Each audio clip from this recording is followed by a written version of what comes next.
Hi hello welcome back to our channel. ఈరోజు ట్రెండ్లో ఉన్న గ్లాస్ కేక్ ఎలా చేసుకోవాలో చూసేద్దామండి. దానికి మనకు ఫ్రూట్స్ కావాలి.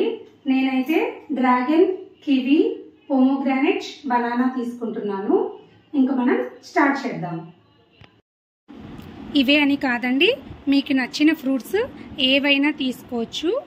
ఇలా తీసుకున్న ఫ్రూట్స్ని మనం అన్నీ ముందుగా కట్ చేసి రెడీగా ఉంచుకోవాలి.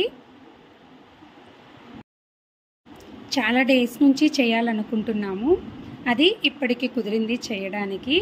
నా బర్త్డే స్పెషల్గా ఈరోజు గ్లాస్ కేక్ రెడీ చేస్తున్నానండి. మనం ముందుగా ఒక బౌల్ తీసుకొని అందులో 1 లీటర్ ఆఫ్ వాటర్ వేసుకోవాలి. ఆ వాటర్ బాయిల్ అయిన తర్వాత అందులో చైనా గ్రాస్ అండి, ఇక్కడ చూపిస్తున్నాను. దీన్ని అగర్ అగర్ అని కూడా అంటారు. ఇది ఇలా గ్రాస్ టైప్లో వస్తుంది. ఇంకొకటి అగర్ అగర్ పౌడర్ అని పౌడర్ టైప్లో కూడా వస్తుంది. ఇది మనకు బేకరీస్లో దొరుకుతుందండి. అది తీసుకొని కట్ చేసి పెట్టుకోవాలి. వాటర్ బాయిల్ అయిన తర్వాత అందులో 1 కప్ షుగర్ వేసాను. అలానే కట్ చేసుకున్న చైనా గ్రాస్ కూడా వేసుకుంటున్నాను. వేసుకున్న తర్వాత దీన్ని కలిపేసి ఒక 10 మినిట్స్ బాయిల్ చేసుకోవాలండి. అదంతా బాగా కరిగిపోయి ఇలా బాగా బబుల్స్ వస్తుంది. మరీ థిక్గా అయితే కాదు, వాటర్ లాగానే ఉంటుంది. బట్ ఏం టెన్షన్ పడకండి, మళ్ళీ తర్వాత అది జెల్లీ లాగా అయిపోతుంది. అది చల్లారిన తర్వాతనే మనము వేసుకోవాలి.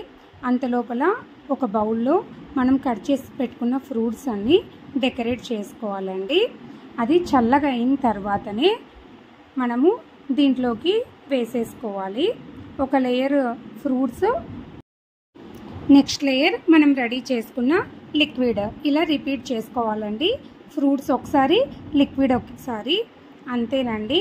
ఎంతో ఈజీగా ఉంటుంది. టేస్టీగా, కలర్ఫుల్గా, ఫాస్ట్గా అయిపోతుందండి ఇది చేసుకోవడము. ఇలా చేసుకున్న తర్వాత ఒక 2 to 3 అవర్స్ దాన్ని అలానే ఉంచేసేయాలి. అది జెల్లీ లాగా రెడీ అవుతుంది. కాసేపు ఫ్రిడ్జ్లో పెట్టుకొని సర్వ్ చేసుకోవడమే, అంతేనండి.